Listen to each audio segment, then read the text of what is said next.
تو آپ کیا دیکھتے ہیں کہ جو حکومت ہے اس سے یہ صاف واضح ہو گیا کہ یہ صرف اور صرف انتقامی کارروائی کی طرف سے ہے، ان کی کوئی پرسنل گرج کی طرف جا رہے تھے یہ؟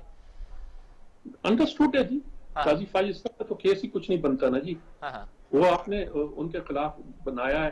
فیض آباد دھرنے پر جو ان کا ججمنٹ تھی، بڑی سخت ججمنٹ تھی. ہاں اگر اس پہ عمل کیا ہوتا تو آج حالات مختلف ہوتے.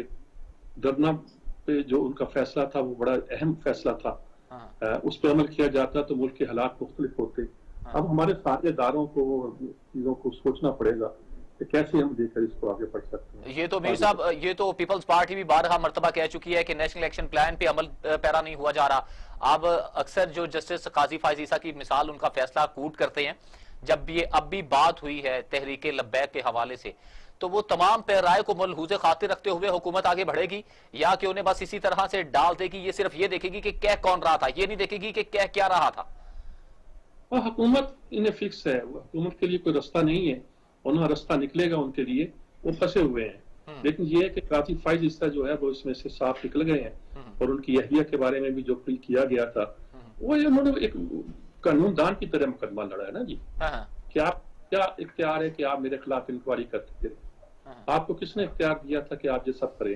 اور میری اہلیہ کے کیس کو میرے ساتھ نفی کرنا یہ کہاں کی انصاف پسندی ہے؟ وغیرہ وغیرہ. یہ بہت ساری باتیں جو اس میں آئی ہیں.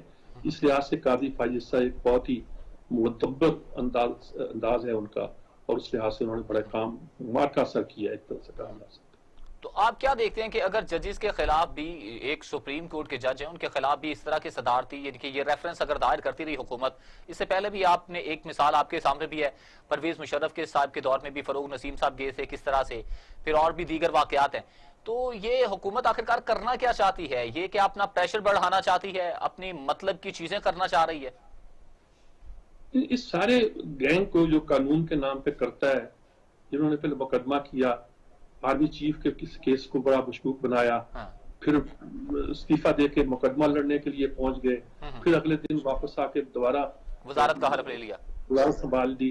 یہ سارے طریقے میرا خیال میں ہتھ کنڈوں کو قانونی لحاظ سے ختم ہو جانا چاہیے، اور ختم ہوں گے تو بات جو ہے نا آگے بڑھے گی، یہی کہا جا سکتا ہے.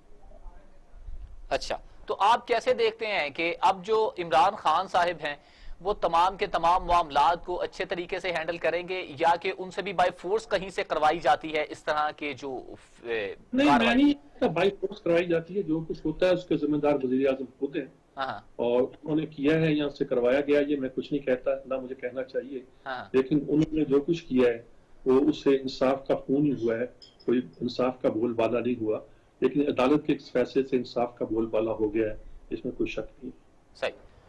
ہمیں اگلی سٹوری کی جانب بڑھنا جی، جس میں آپ کو بتائیں میر صاحب ایک اور بڑی اہم سٹوری ہے جس کی طرف ہمیں جانا ہے، اور وہ یہ ہے کہ وزیر اعظم عمران خان صاحب نے آج دبنگ تقریر کرتے ہوئے بڑی باتیں کی ہیں جی. انہوں نے کہا ہے کہ آج تو کمال ہی ہو گیا، 2.5 سال کی جو پرفارمنس ہے، ہماری کارکردگی ہے، اس سے وہ بڑے مطمئن نظر آئے ہیں. اور دوسری جانب آج پھر سے ایک دفعہ انہوں نے وسیم اکرم پلس یعنی کہ عثمان بزدار صاحب کو بڑا کریڈٹ دیا ہے. کیا کہتے ہیں کہ یہ وہ ان کی خام خیالی ہے کہ یہ واقعی سچ ہے کہ ان کی کارکردگی بڑی پرفیکٹ رہی ہے؟ میرے خیال میں انہیں ہم اس ایلوژن میں مبتلا نہیں رہنا چاہیے. انہیں ریئلائز کر دینا چاہیے کہ ان کی حکومت میں بہت سی خامیاں تھیں اور وہ اس کو آگے نہیں بڑھا سکے.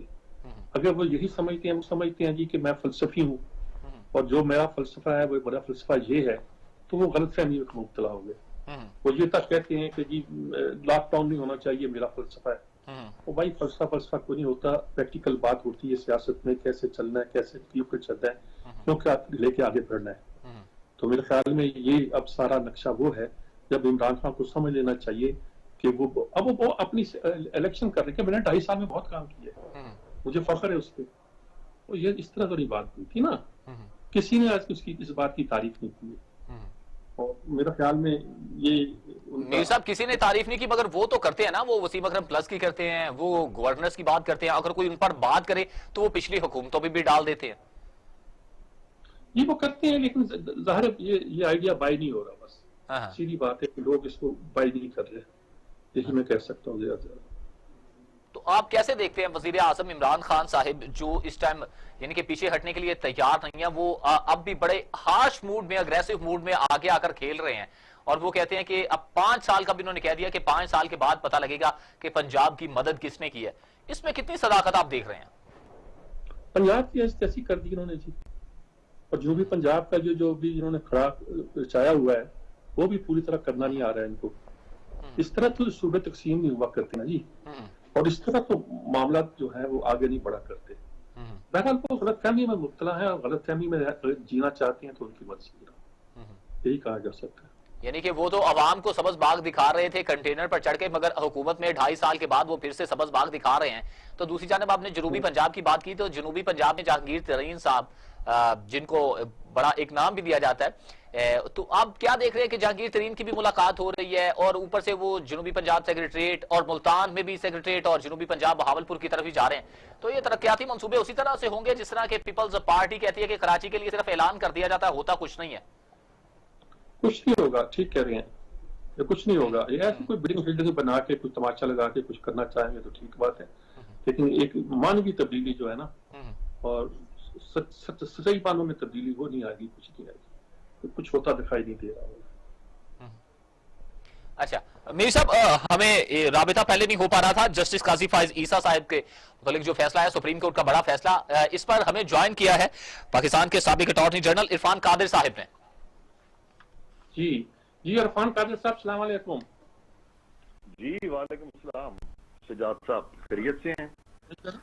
اللہ کا شکر ہے جی. بات نہیں کرنا کہ آپ اس فیصلے کو کیسے دیکھتے ہیں؟ جی یہ فیصلہ جو بہت ہی میں سمجھتا ہوں کہ عدلیہ کی تاریخ کا ایک یعنی ایمبیگوس قسم کا فیصلہ ہے, اور یہ ایسا فیصلہ جہاں پہ کہ اسٹرکٹ لیگیلٹی, کانسٹیٹیوشنلٹی اس سے ان اے وے ایک ڈپارچر ہے, اور وہ مین فیصلے میں ڈپارچر زیادہ تھا. ریویو میں جو فیصلہ ہے اس میں وہ ڈپارچر کو کم کیا گیا. تو میں تو اس کو اس طرح دیکھتا ہوں, اور اس میں اس قدر وہ آئین سے مبرہ چیزیں کی گئی ہیں کہ ججز آپس میں بھی بہت سارے ٹینشن کا شکار رہے, اور پہلی دفعہ ججز کے ہیٹڈ ایکسچینج آف ورڈز بھی دیکھنے میں آئے جو کہ کبھی سنے نہیں تھے سپریم کورٹ کے بارے میں اس سے پہلے, اس طرح سے کہ ججز آپس میں ناراض ہو جائیں. اچھا, تو آپ کیا سمجھتے ہیں ججز کی جو ناراضگی یا ہیٹڈ ڈسکشن اور ساری چیزیں, یہ عدلیہ کو کچھ اس سے فیور ملے گی یا یہ نقصان ہوگا عدلیہ کی امیج کو؟ دیکھیں عدلیہ کی جو بھی امیج ہے اب تک, اس پہ عدلیہ کو نقصان تو کبھی بھی سچ نہیں ہوا, لیکن عدلیہ کا جو ایک مقام ہے, عدلیہ کا جو ایک نام ہے, اس پہ ضرور یعنی میں سمجھتا ہوں کہ ایک بلاٹ آتا ہے جب اس طرح کے فیصلے آتے ہیں. لیکن یہ ایک بات تو گنی جائے گی نا جی کہ بڑی کوشش کی ہماری اسٹیبلشمنٹ نے کہ جسٹس قاضی فائز عیسیٰ کے خلاف بالکل ایک ریفرنس پیش کیا جائے, اور سپریم کورٹ نے اس کو بہت ایک ایک چیز کو ڈسکس کیا, بحث کی, اور آخر میں جو فیصلہ کیا وہ درست تھا غلط تھا, لیکن لگتا ہے کہ انہوں نے اسٹینڈ دیا ہے. کیا لگتا ہے آپ کو؟ ہاں, اب اگر اس میں کوئی رول تھا اسٹیبلشمنٹ کا تو وہ تو فیصلے میں تو کھل کے سامنے نہیں آیا. یہ کلمہ گوئیاں ضرور ہوئی ہیں کہ, اور قاضی فائز عیسیٰ کا اپنا ورژن یہی تھا کہ انہوں نے چونکہ ایک فیصلہ دیا تھا, لہذا اس فیصلے کے بعد ان کے خلاف یہ پروسیڈ ہوئی ہیں. تو ان اینی کیس چونکہ اس پہ کوئی اسپیسیفک ڈیسیجن نہیں آیا, اور کورٹ نے ویسے کہا ہے کہ وہ جو ڈیسیجن میکنگ پروسیس تھا جو کہ صدر پاکستان تک گیا, اور پھر صدر پاکستان نے اس کو ریفرنس کی شکل دے کے سپریم جوڈیشل کاؤنسل میں بھیج دیا, وہ ڈیسیجن میکنگ پروسیس جو تھا اس کو ڈسکس کرتے ہوئے سپریم کورٹ نے کہا کہ اس کے تحت ہم ریفرنس جو اب واش کرتے ہیں, کیونکہ وہ طریقہ کار جو ہے وہ قانون کے اور آئین کے مطابق نہیں تھا.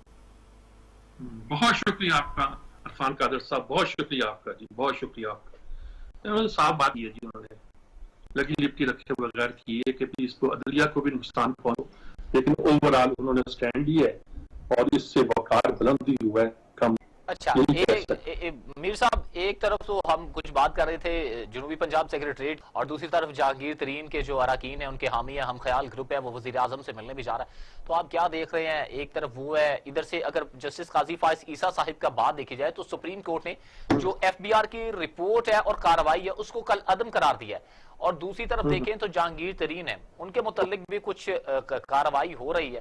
تو آپ کیا دیکھ رہے ہیں؟ کچھ فرق یعنی ملے گا، کوئی ریلیف ملنے جا رہا ہے جہانگیر ترین کو؟ کوئی سیٹلمنٹ ہو جائے گی اس ملاقات کے بعد؟ دیکھیں، ایف بی آئی کی رپورٹ سے جج نکالے نہیں جا سکتے. ہاں انہوں نے کوشش کی تھی کہ ایف بی آئی کی رپورٹ بنیاد پر جج نکال دیا جائے، یہ ہوا نہیں کرتا. اور میرے خیال میں اس میں تو سپریم کورٹ اس میں ڈٹا رہا ہے، یہی کیا ہے، جج کو نکالا نہیں گیا اور درست طور پر فیصلہ کیا گیا ہے میرے خیال میں. اور یہی میں کہہ سکتا ہوں کہ اس لحاظ سے درست بات ہے جو کہ سوٹ نے کی ہے اس وقت تک میجورٹی کے فیصلے. تو آپ کیا دیکھ رہے ہیں کہ جہانگیر ترین ہیں کہ جو ان کے پاس ایک بتا رہے ہیں کہ ایک بڑی تعداد میں ان کے ساتھ ایم این اے بھی جڑ گئے ہیں، ایم پی اے بھی ان کے ساتھ ہیں، اور انہوں نے پاور اپنی شو بھی کی ہے اور مزید جڑ بھی رہے ہیں ذرائع کے مطابق. تو آپ کیا دیکھ رہے ہیں کہ یہ کہیں کوئی سٹرینتھ شو تو نہیں کر کے وزیر اعظم کو پریشر میں لے آئیں گے اور بیک دی ڈور جو ہے بیہائنڈ دا کرٹن کچھ رابطے دوسری جماعتوں سے بھی ہوں جہانگیر ترین کے؟ پریشر میں آنا چاہیے وزیر اعظم کو. اگر پارٹی کے اندر یہ بغاوت سی ہوتی ہے تو پریشرائز کرنے میں کیا حرج ہے؟ اور اگر پارلیمنٹ نظام کی یہ خوبی ہے، اگر اس کے باوجود لوگ جو ہیں وہ اپنی بات پہ ڈٹے رہتے ہیں اور اسٹیبلشمنٹ کی بات مانتے ہیں، اگر اسٹیبلشمنٹ اب بھی ساتھ دے رہی ہے یا مخالف گروپ کے، تو میں کچھ نہیں کہہ سکتا. لیکن خیال میں اصولی طور پر یہ بات ہے کہ لوگ ڈٹ گئے ہیں اور ڈٹ کر مقابلہ کرنا چاہتے ہیں. صحیح. مجھے سٹوری کے اگلے حصے کی جانب بھی جانا ہے، مگر ایک بریک سے بعد جب لوٹ کر آئیں گے تو اس پر کچھ بات کریں گے وزیر اعظم کی کارکردگی کے حوالے سے بھی، کہ وزیر اعظم کی کارکردگی اور جو کرونا کی تیسری لہر آئی ہے، آئین کے آرٹیکل 245 کے تحت فوج کو طلب کر لیا گیا ہے سول اداروں کی معاونت کے لیے. اس پر گفتگو کریں گے ایک مختصر سے وقفے کے بعد.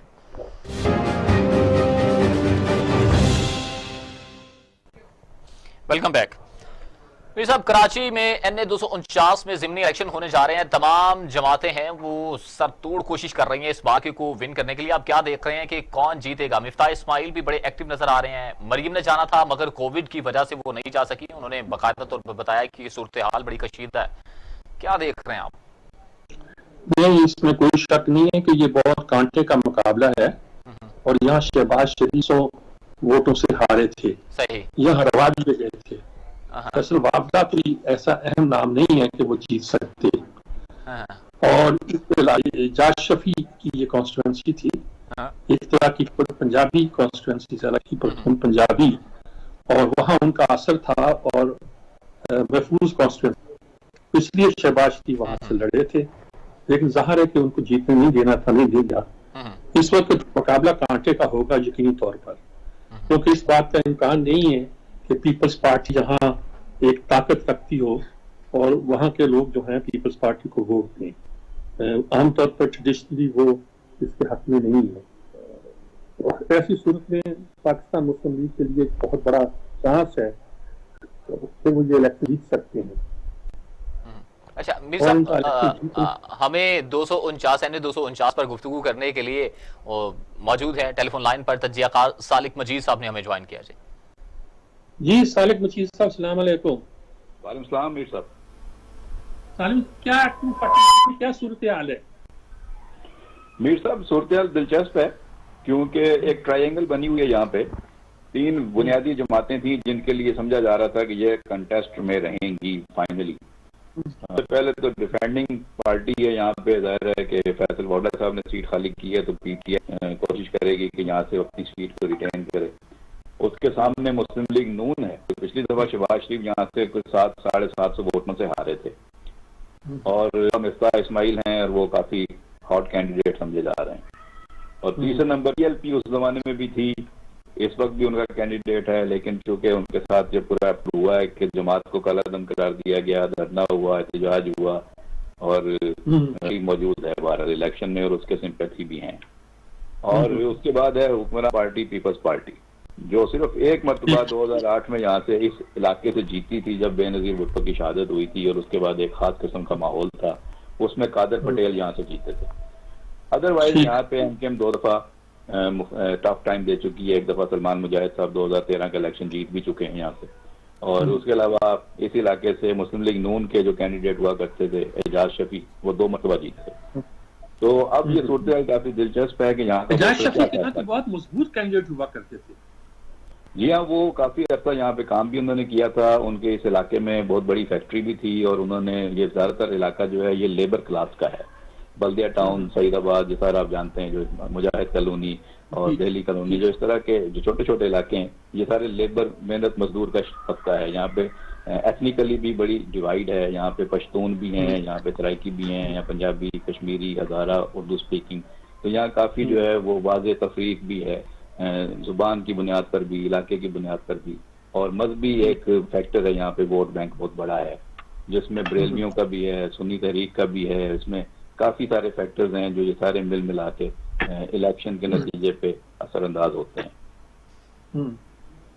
نہیں، یہ بات درست ہے. تو آپ کو کیا لگ رہا ہے کہ اس کا رزلٹ کیا نکل سکتا ہے پاسبلٹی، اور اس کا کیا امپیکٹ ہوگا ملک کی سیاست پہ؟ اگر نارمل حالات میں الیکشن ہوتا تو اس میں ٹرن آؤٹ زیادہ ہم ایکسپیکٹ کر سکتے تھے ڈسکا کی طرح. اب یہ چونکہ کورونا کا بہت پیک کا سیزن ہے اس وقت، جو ہے وہ لگ رہا ہے پورے ملک میں lockdown, smart lockdown. اس علاقے میں بھی smart lockdown Peoples Party نے کر دیا ہوا ہے.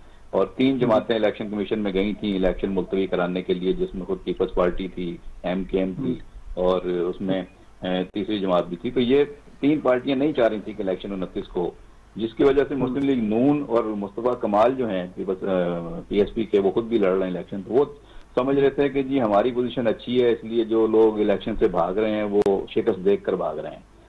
مسلم لیگ نون سمجھ رہی تھی کہ یہاں مریم نواز شریف آئیں گی، جلسہ کریں گی تو خواتین ووٹرز کو اٹریکٹ کریں گی، ہمارے ووٹرز کو موبلائز کریں گی. وہ اینڈ ٹائم پہ مریم نواز کا جلسہ ملتوی ہو گیا، وہ نہیں آ سکی. وہ بھی وجہ کورونا میں بتائی گئی ہے.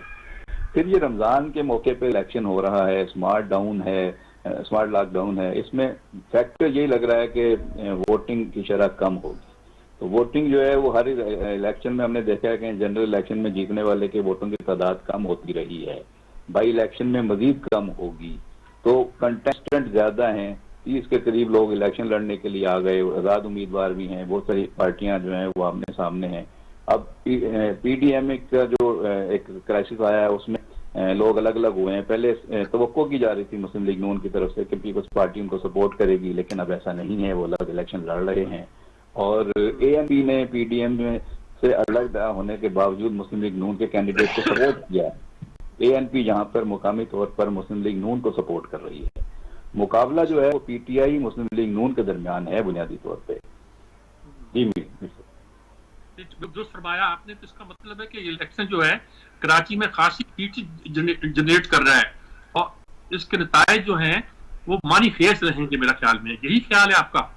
جی، اس کا اثر تو آئے گا. ظاہر ہے ڈسکا کے الیکشن کی طرح یہاں کا الیکشن بھی جو ہے وہ رولنگ پارٹی کے لیے بہت اہم ہوگا کہ اس کی پالیسیز یہاں پہ جو ہے وہ میٹر کرتی ہیں. یا وہ جس طرح کل وزیر اعظم عمران خان نے کہا کہ میری 25 سالہ جدوجہد ہے اور میں اپنی 2.5 سالہ کارکردگی پر فخر کرتا ہوں، تو وہ فخریہ جو رد عمل ہے وہ یہاں پہ نظر آ جائے گا کہ یہاں پہ فیصل ووڈا صاحب جیت کر گئے تھے اور اس کے بعد وہ پلٹ کر حلقے میں نہیں آئے، اور یہاں پہ PTI سے لوگ کافی ناراض بھی ہیں.